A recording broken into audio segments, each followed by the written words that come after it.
Après 4 jours passés dans le froid hivernal de Sapporo, nous voici finalement arrivés à Osaka. Et comme il y a 4 mois, en tant que passionnés de parcs à thème, maman et moi allons passer la journée à Universal Studios Japan. Bonjour, bonjour. Donc ce matin, pour une fois, on s'est levé de bonne heure. Le parc est censé ouvrir dans 3 quarts d'heure, mais on vient de voir passer Hollywood Dream the Ride avec des gens dedans. À savoir qu'on s'est levé quand même à 7h30 du matin pour être là sur les coups de 8h15, le parc ouvrant à 9h. Mais en fait, le parc semble être déjà ouvert. On s'est même posé la question s'il n'était pas ouvert depuis au moins 8 heures. On a pris évidemment des fast-pass, mais bien entendu, toutes les attractions ne sont pas dans ces fast-pass. On va tout de suite aller faire celle qui n'est pas dedans et qui peut rapidement monter à 2 heures d'attente. Et quand on est passé devant l'attraction, elle était déjà à 130 minutes. J'ai dit à Maxou, ouais, faudrait peut-être la faire quand même, mais bon. Je prends le pari que la file d'attente n'augmentera pas durant la journée et qu'on va quand même profiter de l'ouverture du parc pour aller faire des attractions avec des files d'attente moindres. Ah non, c'est les litchis. Voilà, 15 minutes, c'est déjà un peu plus abordable.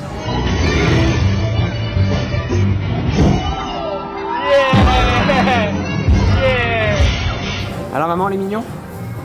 Comme d'hab, c'était mignon. Donc après, on s'est dirigé sur Flying Dinosaur. 50 minutes. Ça n'a pas été pénible en fin de compte de faire 60 minutes d'attente parce qu'on a tout le temps marché, tout doucement, mais on s'est arrêté vraiment très peu. On a le droit de rien prendre avec nous dans le ride, même mes lunettes, il faut que je les laisse dans les lockers. Donc on se retrouve à la sortie du ride. Donc une fois qu'on a mis tout dans les casiers, on passe sous un portique. Et puis après, vous avez un cast member, il passe devant vous, derrière vous. Franchement, si on passe quelque chose, faut être doué. Et puis là, on s'est installé. Puis tout d'un coup, pouf! Et ça s'enchaîne. Ça secouait quand même.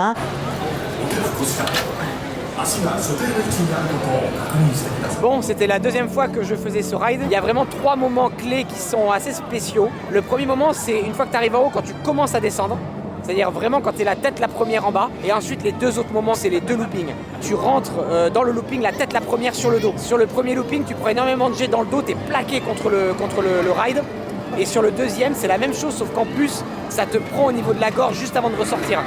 En gros, ça te monte dans la tête. C'est très très spécial comme sensation. Et puis l'attraction, impeccable. Il y a qu'à l'entrée du deuxième looping, là où j'ai senti quand même que ça poussait beaucoup. Il est 10h. Voyons voir un peu les temps d'attente aux grosses attractions. Hollywood Dream the Ride, on est à 80. Les Flying Dinosaurs, 100 minutes. Mario Kart, 110 minutes. Et l'attraction Kimetsu no Yaiba, 200 minutes. À mon avis, on va commencer à utiliser nos fast-pass là. On s'est posé la question, qu'est-ce qu'on fait? Et on est retourné faire les mignons. Voici la file d'attente qu'on s'évite grâce au fast-pass. La thématique de l'attraction, c'est qu'ils ont réussi à créer un rayon qui permet de transformer les humains en mignons. Et donc du coup, tu es transformé en mignon et tu fais un entraînement de mignon, ce qui est vraiment mignon. Techniquement, qu'est-ce que c'est? C'est une sorte de grande salle de cinéma avec plein de petits pods. Et je crois qu'on est 8 par pod. Et c'est une espèce de cinéma dynamique, donc le truc va bouger en fonction de ce qui se passe dans l'écran.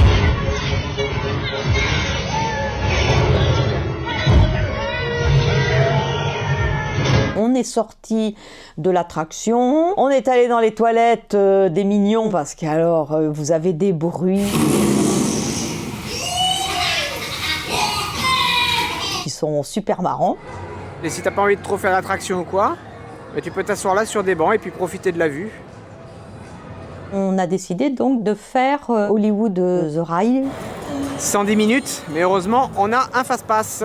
Il y a 4 mois, la première fois que je l'ai fait, ça m'a secoué un peu. La deuxième fois qu'on l'avait fait, on l'avait fait à l'envers. Oh là là, j'avais pas aimé du tout. Je suis laissée gagner par la peur, j'ai fermé les yeux. Et après, j'ai dit non. Et je sais faire. Donc là, quand on y est allé, j'appréhendais pas mal quand même. Faut que je mette la caméra dans le sac à dos. On se retrouve après l'attraction. À tout de suite.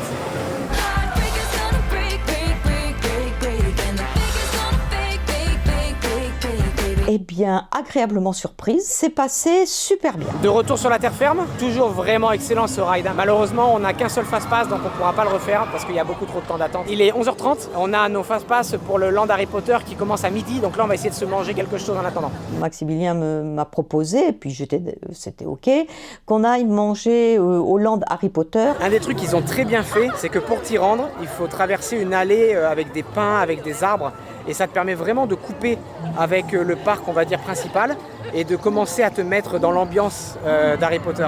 Et au détour de la forêt, nous arrivons vers l'entrée principale du land. Alors, on aimerait manger ici, mais j'ai aucune idée du temps d'attente. Je pense que ça va être n'importe quoi encore. End of the line. Ok, do you know how long? 1 hour. More than 1 hour? Ok, allez gâteau. Bah écoute, on va faire les attractions Harry Potter. Oui, puis on verra après. Et puis on ira manger après en fait. Oh là, le monde qu'il y a! Contrairement au reste du parc, je dois admettre que le land Harry Potter, c'est un petit peu la folie. Hein. Même si bon, le château, ça claque quand même. 140 minutes d'attente. Mais heureusement, on a également un fast-pass pour ici. On laisse les affaires dans un casier. On se retrouve à la fin du ride. A tout de suite.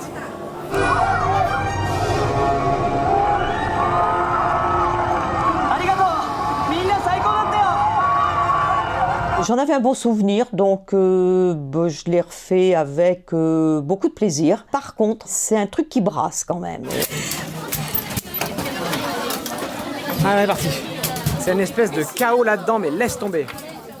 Et après, on a fait un petit truc de Harry Potter, c'est une petite montagne russe. Maman, je pense que le plus gros challenge, ça va être que nos deux fesses rentrent dans le truc. Quoi, t'as un gros cul? Voilà, je ne me prononcerai pas pour toi, mais je vais me considérer comme ayant... Mais toi, t'as un gros cul. Je suis Voilà. large du bassin. C'est vrai, c'est vrai. Au truc des singes, là, qu'on a été il y a 4 mois, pour le toboggan, tu te posais la question, justement. Pas le sac le problème, Max.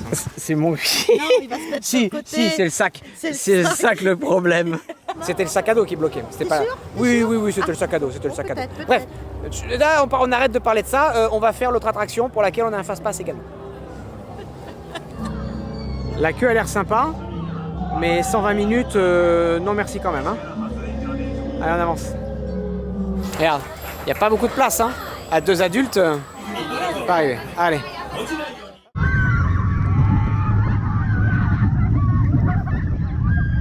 Et moi, j'ai beaucoup aimé parce qu'on avait une vue très agréable sur le château d'Harry Potter. Il est quasiment 13h, il faut absolument qu'on mange quelque chose avant qu'on commence à dépérir. On est parti dans une zone du parc qui est très très vide parce que l'attraction Spider-Man qui est là-bas est complètement fermée. Donc il y a beaucoup moins de monde. Et donc, on a décidé de repartir dans une petite pizzeria. C'est pas extraordinaire, mais l'avantage au moins là-bas, c'est que normalement, vu que c'est perdu, il devrait y avoir beaucoup moins de monde. Regarde. Par rapport à il y a 4 mois, il n'y a vraiment personne, donc c'est parfait, on va pas perdre trop de temps pour manger pour qu'on puisse enchaîner derrière. Konnichiwa, one margarita onegaishimasu. Arigato. Arigato gozaimasu. Bye bye. Alors maintenant, il faut trouver où s'asseoir. Alors ça, c'est typique des Japonais, ils laissent des trucs comme ça, et ça permet de réserver leur place. Allez, on mange, on se retrouve après. À défaut d'être bon, au moins c'était rassasiant, donc ça fera le taf. Arigato. Bye bye. Tu vois très souvent, que ce soit à Disney Tokyo ou à Universal Studios Japan, des japonaises qui viennent, qui trouvent des endroits un peu perdus et elles posent leur téléphone et elles font des TikTok. J'ai envie de dire, pourquoi se faire chier à venir dans un parc d'attractions et à payer ton ticket pour faire ça? Mais c'est vraiment, je sais pas, c'est un truc ici. Et après, s'est posé la question, qu'est-ce qu'on fait? Maximilien voulait faire la parade. Donc là, on a les gens qui sont déjà assis, ça part de la droite là-bas. Et ils sont assis un peu partout, ils attendent la parade qui commence dans 30 minutes. Il voulait faire également l'attraction de réalité virtuelle. 180 minutes pour l'attraction Kimetsu no Yaiba. Et du coup, je lui ai dit, moi, je préfère faire l'attraction de réalité virtuelle. Regarde un petit peu la tronche de la file d'attente, c'est une des pires qui existent.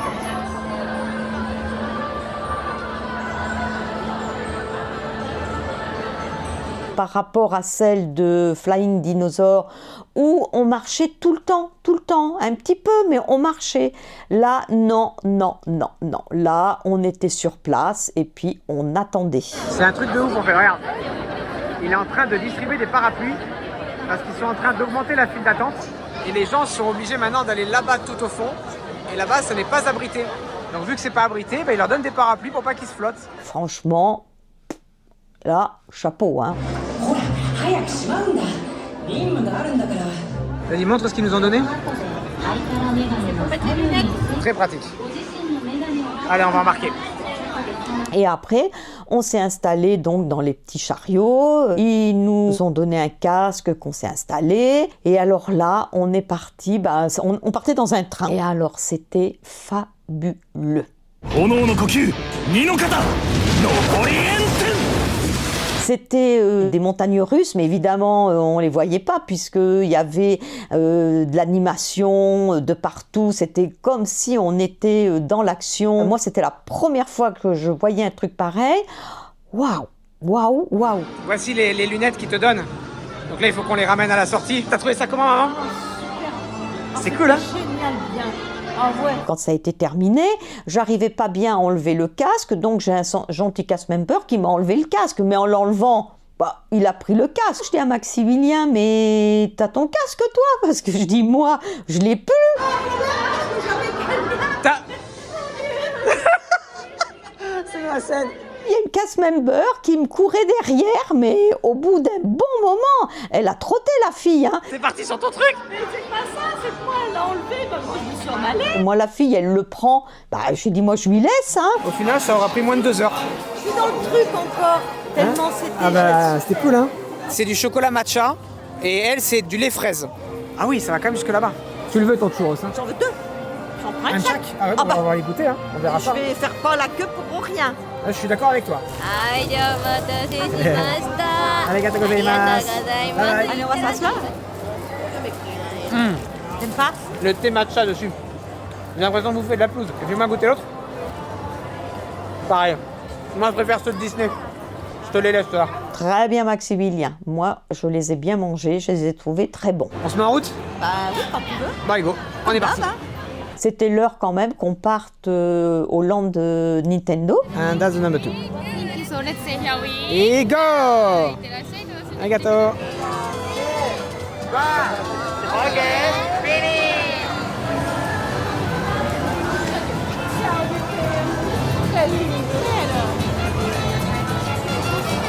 On a fait l'attraction Mario Kart. 130 minutes d'attente, mais heureusement, on a un fast-pass pour ça.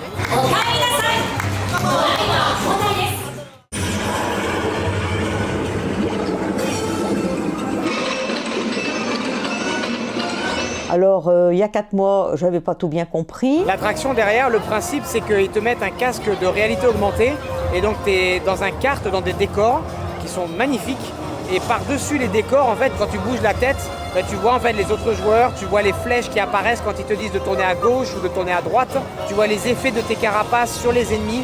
En gros, ça devient vite le bordel. Là, j'ai toujours pas compris. Et je trouve que ça dénature la qualité de l'animation et la qualité des décors. Soit tu essayes vraiment de jouer, mais tu peux pas profiter de la beauté de l'attraction. Soit autrement, tu ne joues pas, et là, tu verras que c'est magnifique. Mais c'est très dur de faire les deux. Il y a des boutons, faut appuyer, et puis j'y comprends rien, donc j'appuie. Yoshi's Adventure, 60 minutes. C'est également l'un des fast-pass qui nous reste. Le côté très agréable de cette petite attraction, c'est qu'on est en hauteur et on a une vue encore plus jolie, je trouve, sur le land de Nintendo. Bon, ça va maman, c'est une attraction un peu plus à ton niveau. C'est plus tranquille, hein. Faut rester concentré pour appuyer sur mes œufs. D'accord. Donc là, il y a un œuf rouge. Donc on appuie sur quoi, maman? Sur le rouge. Bien joué! Et c'était pas évident, hein? Non, entre le bleu et le vert, c'est pas facile de voir c'est le rouge, hein. Oh, espèce d'abruti, va. C'est à mon niveau. C'est à mon niveau. Il est 18h, il nous reste un fast-pass. Donc on va essayer de finir la journée en beauté, hein maman? On y va.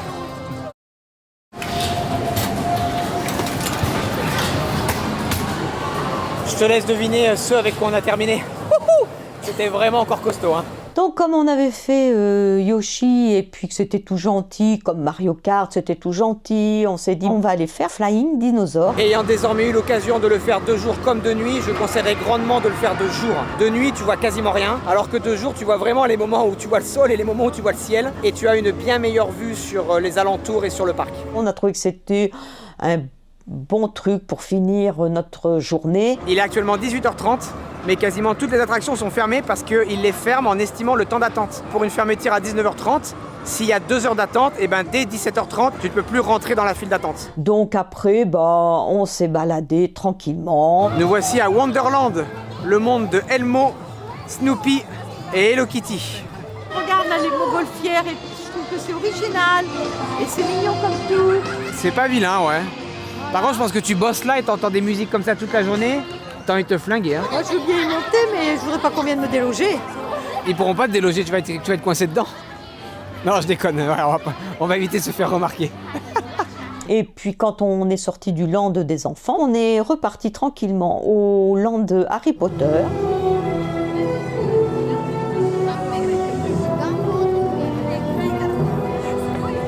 Dans le land Harry Potter, tu peux acheter une baguette et ensuite tu te balades dans le land et en faisant des signes particuliers à des endroits particuliers, tu déclenches des effets. Sur la droite là-bas, si tu fais un signe, tu vas déclencher un effet, un bruit de porte avec le truc qui va bouger. Et si ici tu fais l'effet correctement, tu vas allumer la cheminée. Ça semble être très compliqué de faire cet effet de cheminée. Hein. Ils sont tous en train de galérer. Ah, il a réussi! C'était très, très agréable. Et puis après, on a pris le chemin du retour. Le parc est en train de se fermer. Et donc ça va clore notre journée, puisqu'on va simplement aller chercher quelque chose à manger et préparer nos valises, car demain on repart d'Osaka. Donc bonne nuit à tout le monde et à demain. Abonne-toi.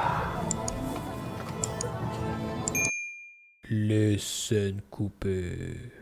On voit que je suis en pyjama. Oui, mais bon, on va faire avec. À savoir quand même qu'on s'est levé à 7h30 pour être là à 8h et que ça fait quelques minutes qu'on est là à voir tout le monde qui trace partout. Et nous on est bloqués là. Parce que le mec devant nous, il est pas d'accord sur un truc et il bloque tout le monde. VR. Oui, VR. Ouais. C'est une attraction de De réalité virtuelle. Je suis fatiguée. Hein. C'est pas Hervé plutôt? Donc là, tu peux acheter des bracelets qui coûtent genre 30 ou 40 balles, je crois. Hein. Et une fois que tu as ces bracelets, tu as plein de petits mini-jeux que tu peux faire là et tu peux récolter des clés. Et si tu arrives à avoir un certain nombre de clés, tu as accès à une partie du land spécifique, une espèce de mini-jeu. Regarde un petit peu le nombre de cast members qu'il y a. C'est incroyable. Bon, il a un gros cul, j'y peux rien, c'est de son problème. Donc en gros, tu me dis que tu dois appuyer sur la couleur correspondante. Oui, à l'œuf que l'on voit sur les côtés. D'accord. C'est ça hein? Ouais, c'est exactement ça. Au revoir, à la prochaine, sûrement à demain. À plus, au revoir.